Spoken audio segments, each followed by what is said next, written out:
Breaking news at 11 a.m. coming out of a hearing to determine if the suspect in the Aurora theater shooting will stand trial. We've got live team coverage as the preliminary hearing gets underway. 7 News reporters Amanda Cost and Tyler Lopez are at the Arapahoe County Justice Center for us. And we begin with Tyler. Tyler, police officers were first to take the stand this morning, and they've been detailing how they first came in contact with the suspect, James Holmes. Right, Bertha, it was early in the morning of July 20th. They found the suspect covered in body armor, head to toe. In fact, the first officer to testify said he thought the suspect was one of his co-workers. He told the judge he was just that cop over there until I got a little closer. He said he noticed all the other officers were moving urgently, but this person was just standing there. He would find this man wearing a helmet and a gas mask, a man who was very compliant and one who never threatened him. James Holmes is in court today, looks a lot like he did in his last appearance last week in this sketch. A full head of bushy hair and a full beard. He appeared to be paying very close attention today.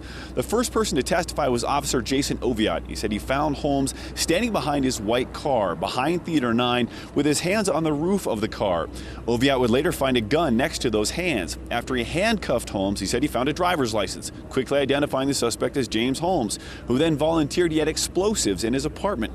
The second officer to testify this morning was Officer Aaron Blue, who asked Holmes, "Are those armed to go off?" He was told, "If you trip them." Oviatt then put Holmes in his car. He said, "I stayed with him to make sure no victims were put in the car with him." When he was asked about the demeanor of the suspect, he said it was like there weren't normal emotional responses to anything. He seemed very detached from it all. He described the suspect as dripping with sweat. He said he was very relaxed throughout the 3 different times he searched him, never made much of a move, covered in head to toe in body armor. In fact, getting that body armor off took quite a long time, but repeatedly said the suspect throughout it all seemed out of it. Live in Centennial, Tyler Lopez, 7 News. Wow, very intense. Thank you so much, Tyler, for that report. Well, the July 20th shooting inside that crowded Century 16 movie theater left 12 people dead, 58 people wounded. And many of the families of the victims and the injured are attending today's hearing. 7 News reporter Amanda Cost is there as well. Amanda? And with only 55 seats available to the public, Mitch and Bertha, 7 News is learning that many of those inside are survivors and family members of those who were killed in the shooting. Now, outside this morning, you can see video. There was a long line of those waiting to get inside the Arapahoe County Justice Center. Inside, survivors and family members supporting one another. You can see family members of 25-year-old Ashley Mosier holding hands. Ashley survived the rampage. She was critically injured, shot multiple times, including in the abdomen. She was pregnant at the time of this shooting.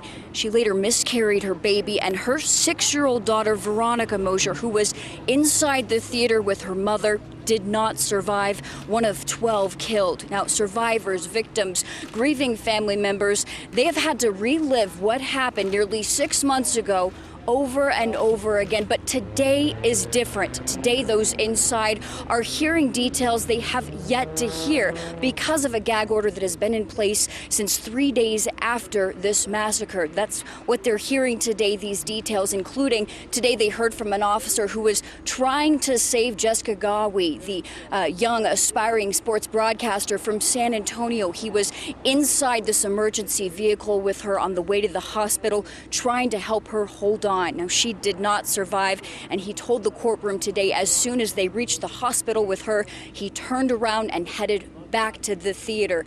Now, although today victims and family members are here for a hearing about and pertaining to the suspect in this theater shooting, they're saying they are trying to keep their focus on the victims and those impacted by what happened that day. Reporting live, Amanda Cost, 7 News.